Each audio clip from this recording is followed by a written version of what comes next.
So view this work as therapeutic exercise, not a sweaty Betty workout. This is not our goal. Our goal is to get back in touch with your body. Trust your body, let your body trust you. And so to do that, I have to stop before I feel pain, do less than I think I need to or could do, and really be sweet to my body, real safe, real sweet. Oh, sweetie, yeah, you're doing a good job. I'm sorry you're hurting. We're going to take good care of you. Hey, y'all, do you suffer from back pain, especially low back pain? Is this a chronic or ongoing or a thing that comes and goes? Maybe every few years your back goes out, or you have that tightness where it feels almost terrifying. Like if you sneeze or if you pick up something the wrong way, your back is going to seize up. Yeah. I have had ongoing back pain since I was a teenager. I had a back surgery when I turned 40. My mommy and my granny both had on and off going to the chiropractor, just sort of managing back pain as adults and all. I was recently home visiting my mommy in Florida, and she had mentioned her back hurting, but I hadn't really understood until I saw her in person. When she walked, she was taking these tiny little steps and walking real slow, and she was real stiff. And I was like, all right, Mom, we got to get this under control. So she agreed to be my case study. And I had the luxury of being in town for several weeks. So it was really sweet to be able to spend that much time with her and get to work on this back for her. Yeah. The end result was her pain was brought down from where she couldn't do things that she loved, like working in the yard, walking, exercising. She hadn't done any of her strength exercises for 2 months, to by the time I left, she was back to working in the yard, hands and knees, pulling weeds. She loves pulling weeds. And she loves being outside. And she was doing her exercises again. So she's gotten herself out of pain by doing breathing exercises, doing these therapeutic exercises. So I'm going to show you exactly what I did with Claire and show you how you could take ownership of your health, could tackle this back pain if you suffer from back pain. I am not a doctor. If you need diagnostics, if you need an X-ray, an MRI, go do that. I am not diagnosing your condition. I am offering suggestions for stuff that has worked for me and my clients and my sweet mommy as to, I'm having some pain, I'm having some issues. I need to support this area by doing some release work, doing some belly breathing, doing some therapeutic exercises until I can get to the point where I can do bigger strength moves, your hip hinges, your squats, picking up heavy things. Yeah, we're going to get you there. Come do with me. So when I started off with my mommy, we did some soft tissue work. We did some craniosacral, some very gentle massage. I put some heat on her low back. So that started to release these tight muscles in her low back. Then she was still comfortable getting on the floor, so I had her come on the floor. And we did belly breathing. Now, this one's kind of hard to see unless you're right next to the person. So just close your eyes. You don't need to watch me for this part. And come to a comfortable rest position. That could be laying flat on your back. You could even do this seated and put your hands on your low belly. Take a big inhale and notice if there's any movement in your belly when you breathe in. And then take a nice exhale. Let everything relax. Relax your back. Relax your shoulders. Breathe in. If there's not any movement, see if you can use your hands as a little resistance so that when you breathe in, your belly is gently pushing against your hands. So there's lots of ways to breathe. There's rib cage breathing. Some of us are real shallow breathers. We just take little sips of air into our neck. So this is not the only way, but this is one way to practice softening and releasing all of this soft tissue. Let's take 2 more belly breaths. Inhale, let your belly expand like you just ate a big burrito. Exhale, soften your pelvic floor, soften your belly, soften all the muscles in your hips and low back. Now, this next time you exhale, can you blow all the air out of your mouth? Like you're blowing out air on a birthday candle. birthday cake. Yeah, candles, cake. You know what I mean? Inhale, exhale, blow out your birthday candles. And just that action, when I do that blowing out my mouth, I start to feel my tummy muscles contract gently. See if you can feel that one more time. Inhale normally. Exhale. So that's given us just about the amount of tone we want to do this next exercise, which is a heel slide. So I've got a little bit of organization, but I'm not bearing down. I'm not tightening the bejesus out of everything. I'm just giving myself a little bit of tone so that when I slide my left heel on the floor, my pelvis and waist stays still. So let's try that. Left heel slides out real easy. Right heel slides out. So I'm alternating. So this is called heel slide. Get it?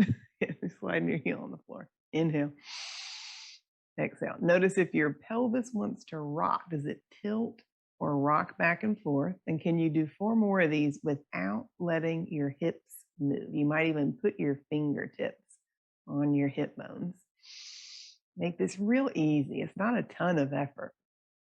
And if any of these, if you do these and go, oh, this hurts my back, stop.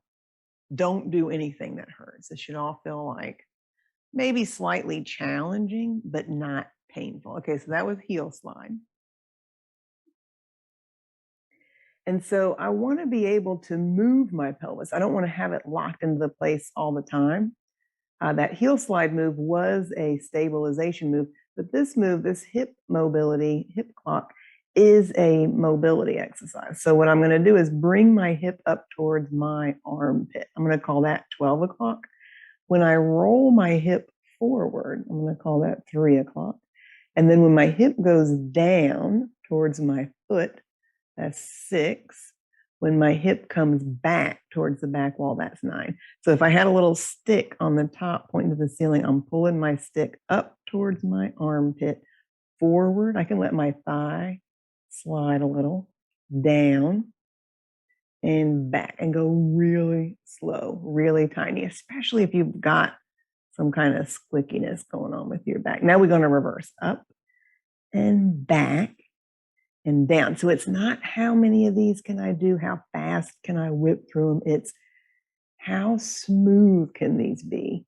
And when I get to that spot that's kind of, I'm going to smooth it out. For me, it's this top back corner that my hip is like, I'm going to go, okay, hip, let's see how smooth we can do hip circles, and then do some on the other side. I'm not going to show this one. I'm just whipping us through.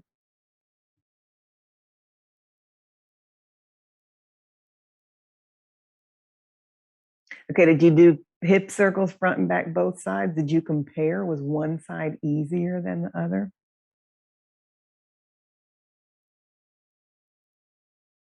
So now we're going to do a little bit of work, not a ton. I'm back into that blowing out my birthday candles, where I'm organized. My ribs are heavy, my shoulders are wide. Real easy bridging up. I'm going to push into my heels. You might even push into your hands. Easy bridge. Lift and lower to the degree that you can today where you are not in pain. Notice if you're making this a bunch of work for your back, and that would look like this. See how I just kind of jam my ribs up? Oh, I don't want to do that. I want to have my ribs heavy and push into my heels, and I'm feeling these muscles, the backs of my legs and a little bit bottom of my butt doing some work. So I have to consciously think heavy ribs, heavy shoulders, really tiny little bridge.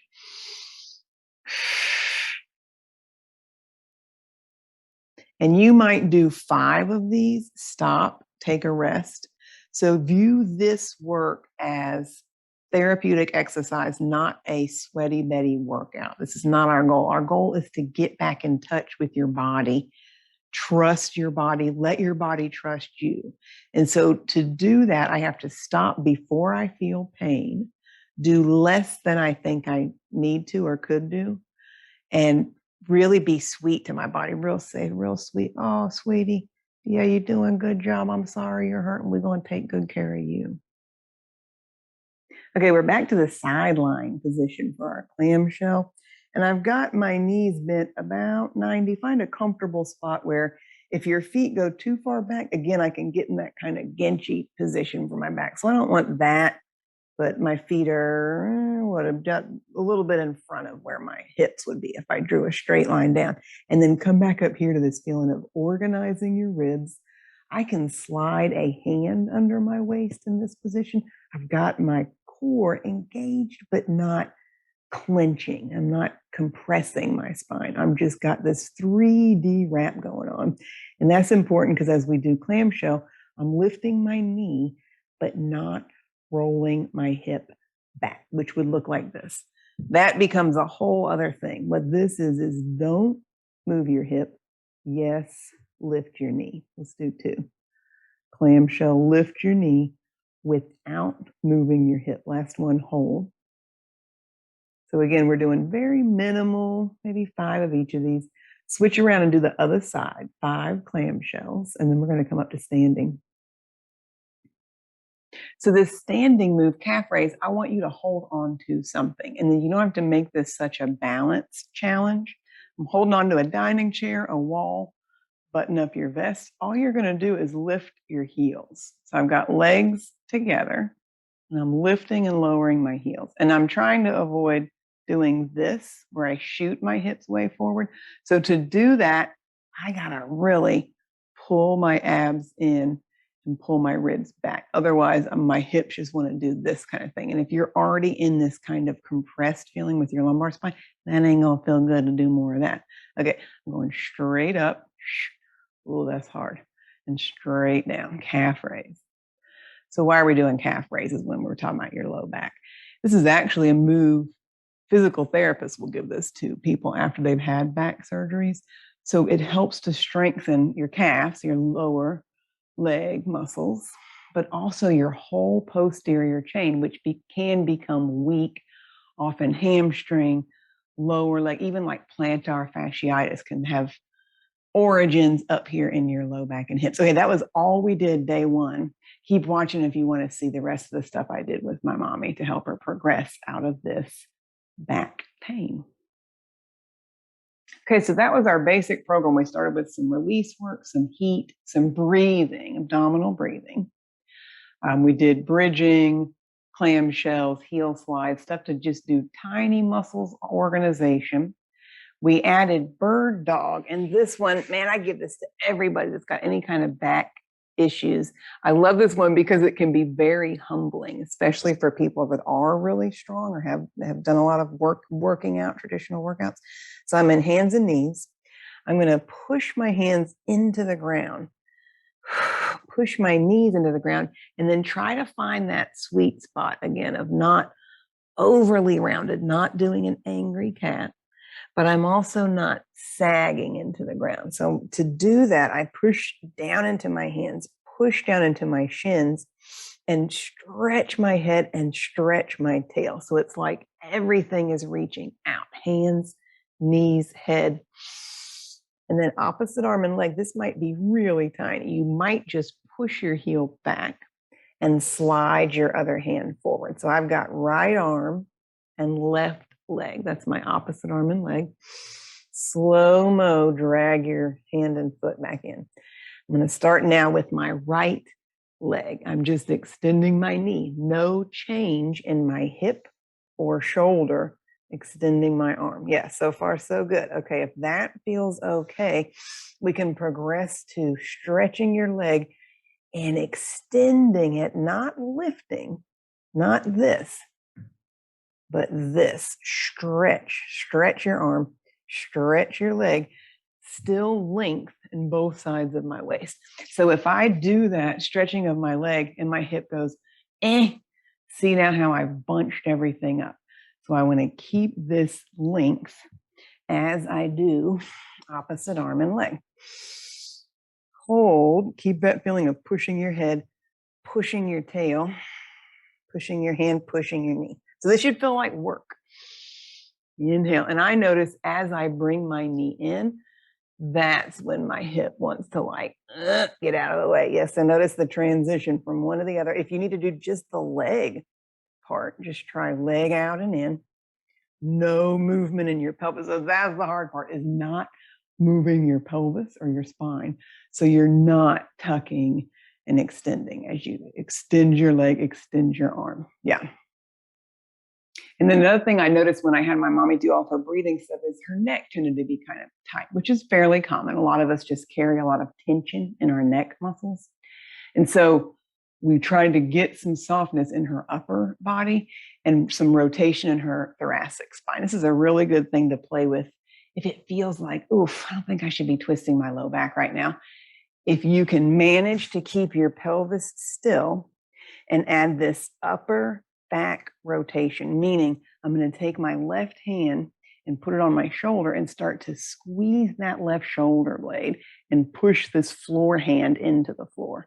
So I'm giving a little squeeze. And then when I release, I can even bring my elbow down and either touch the carpet or the mat, or I could touch my elbow over here to my other elbow. I'm letting my upper back release. I'm squeezing, rotating, peeling open my shoulder and chest. Most of my interest for this move is shoulder blades and ribs. Yep, so here's what it looks like on the other side. Thoracic rotation, squeezing that shoulder blade, twisting, and again, not a million of these, maybe 2 to 5 each side. Yeah, so that is your twisting this part of your torso. So now for 3 or 4 days, we've been doing some release work, some really slow therapeutic exercises. Nothing we did hurt her back. She was able to add miles, like she did a 3-mile walk without pain.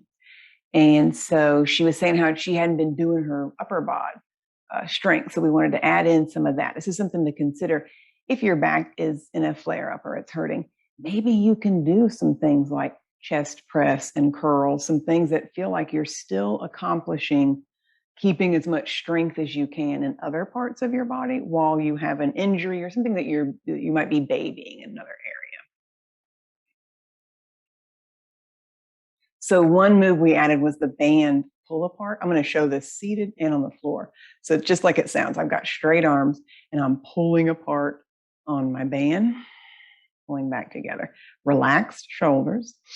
My head is stacked on top of my torso. Real easy does it. You could do this standing. I'm just down here on the floor. I like to be on the floor. So that's your band pull apart. Yeah, if you are on the floor already and you were doing some of these on the floor, you could do this here too. This is a nice way to do it because now I can feel my shoulders anchored into the mat. Yeah, heavy head, heavy shoulders, and then I just gently pull the band apart. Easy. So I don't feel any of this in my back. I don't feel it in my neck. Starting to work the backs of my upper shoulders. They get a little stretch even across my bicep. Oh yeah, this is a good one. And pull apart.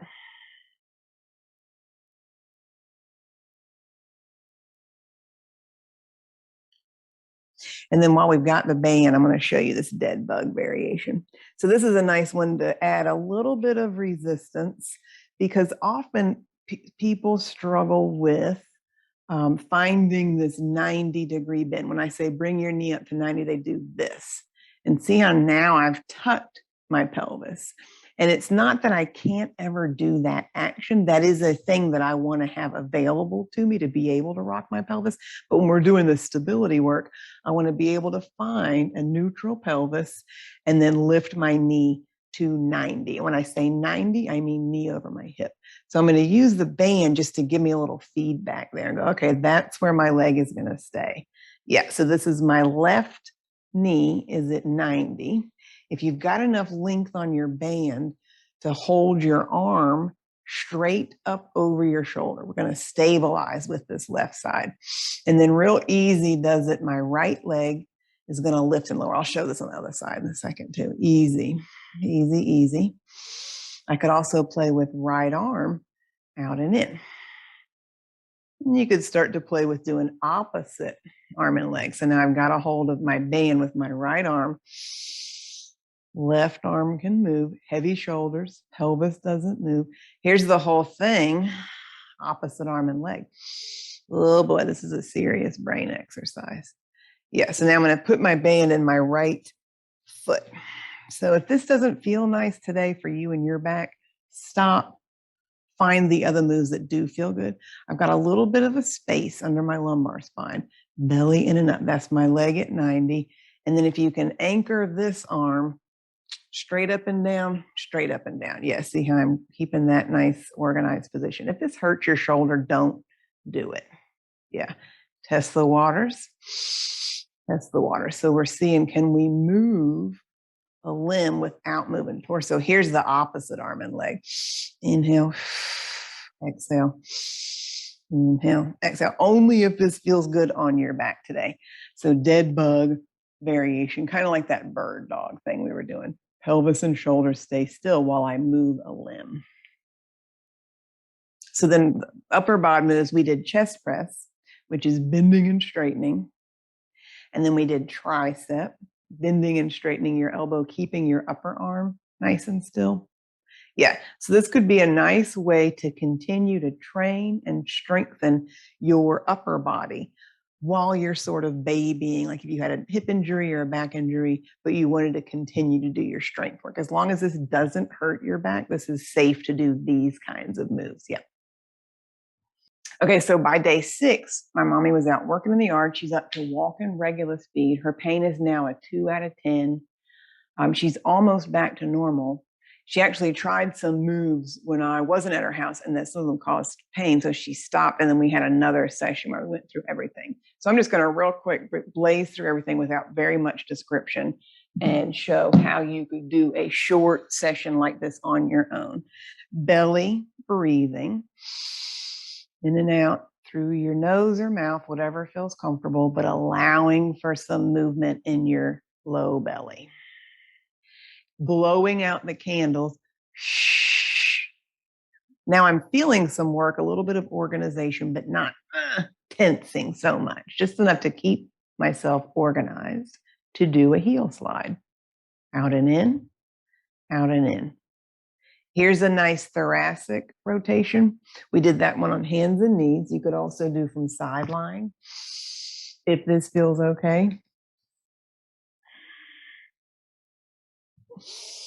Or this is the one I showed from hands and knees. So still release work, allowing your spine to move.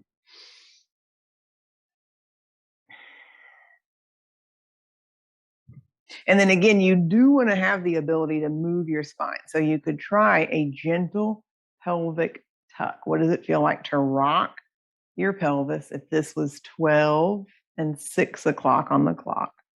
Pulling your pubic bone towards you and away from you. And then you could play with, we did this sideline too. I'll show that in a second. Making a little circle, real easy. Yeah. And then here was that sideline hip circle. So can I get some movement in my pelvis and my low back? If this doesn't hurt, you could do some of those each side. So this I would consider all release work.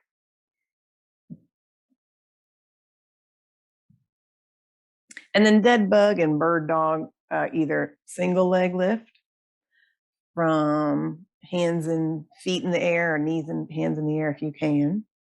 That doesn't feel good, go back to feet on the ground. So moving a limb without moving your shoulder and hip, which is very similar to your bird dog. Same idea here, moving a leg, moving an arm, or opposite arm and leg.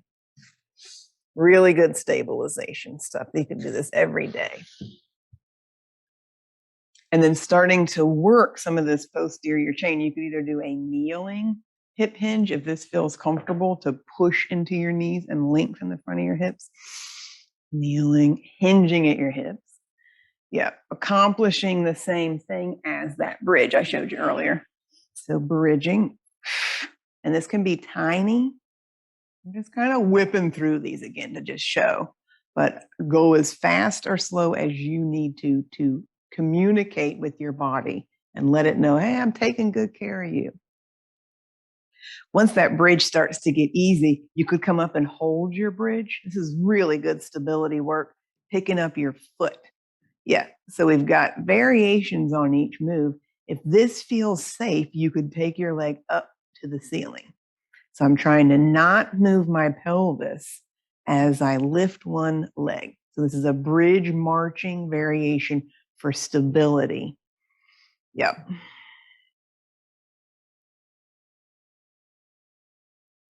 And then clamshell, we're working that hip strength. Can I keep all of this organized as I lift and lower my top knee?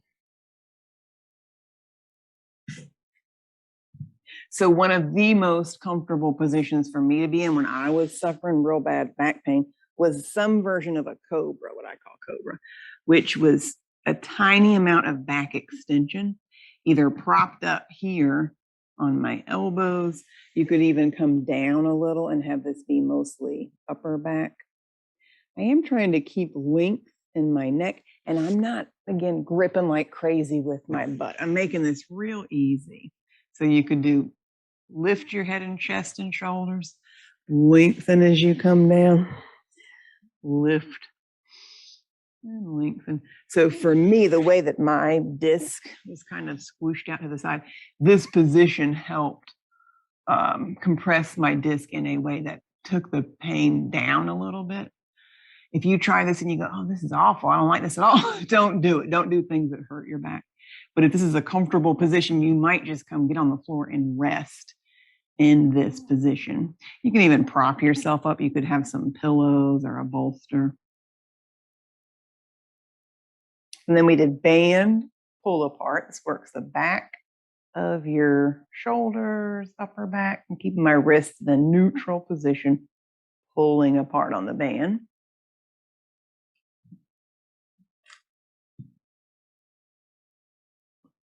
And then our pushing exercise was chest press, holding weights and pushing your weights right up over your chest. And then tricep extension, bending and straightening, just bending your elbows. So my weights are under my control. And then we had that standing calf raise. Use something for balance to help you balance either your chair, your wall.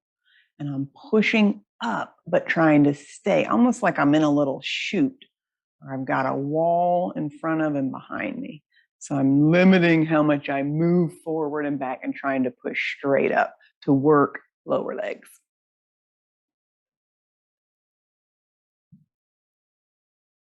And then once you're ready for a hip hinge, a squat, basically, you're going to find a seat, something that's about dining chair height, hinge forward, push into your heels and sit up tall. So again, for this one, the only movement really is at my hip. I'm not moving my spine. I'm not doing like a cat and cow.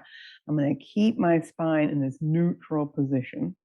If this feels okay to lean your weight forward, push into your hands and stand up. So this I would only progress you to if you were like my mommy, where she was at the point of very minimal pain and she was ready to do more strength for her glutes, her legs, a little bit of everything. So I'm just sitting in my chair, leaning forward, standing back up. So those are your two standing exercises, that calf raise and then that hip hinge standing up, basically getting up out of a chair. And then while we're here in the chair, I would cross your ankle over if your hip can tolerate this amount of stretching. And then either letting gravity pull this knee down or maybe gently pushing your knee down. Again, if this feels okay to stretch your hip in this way, then you could also lean forward. So this is a nice hip stretch. It doesn't require you to get on the floor.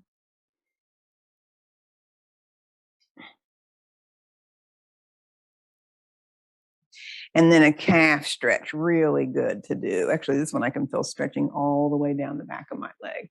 So again, I've got my balance buddy. I'm pushing this heel into the floor and stretching the back of my leg. So you see how we saved all of our flexibility work for the end. We followed that Ross protocol that I've trademarked: release, organize, strengthen, and stretch. I cannot say enough. Only do the moves that make your body feel really good. If you do any of this thing like a Genchi feeling in your back or you feel fearful, don't do it. Don't do any of these that hurt your back. If you want me to talk you through this type of a back program, call me on the phone, send me an email. This is one of my favorite things, is working through issues, chronic pain, injuries. I love taking someone that's maybe been released from PT, but now they have this ban and they're not sure what to do with it. That sounds like you. Give me a call today. I'm happy to discuss how we could work together one-on-one, Zoom, in person. You can come to one of our classes, but if you're suffering from chronic pain, I am here for you. I know what this feels like to go through feeling like your body is broken, feeling like helpless. It's rough. And I'm here to tell you, you can get out of this no matter your age, no matter your physical condition. There are things that you can do, even if surgery is in your future, or even if you need some sort of medical intervention. This can get you through until your surgery or get you after you've had a successful surgery. Yeah, let me know. Call me and let me know how this program worked for you. Did you try some of these exercises, or give me a comment below?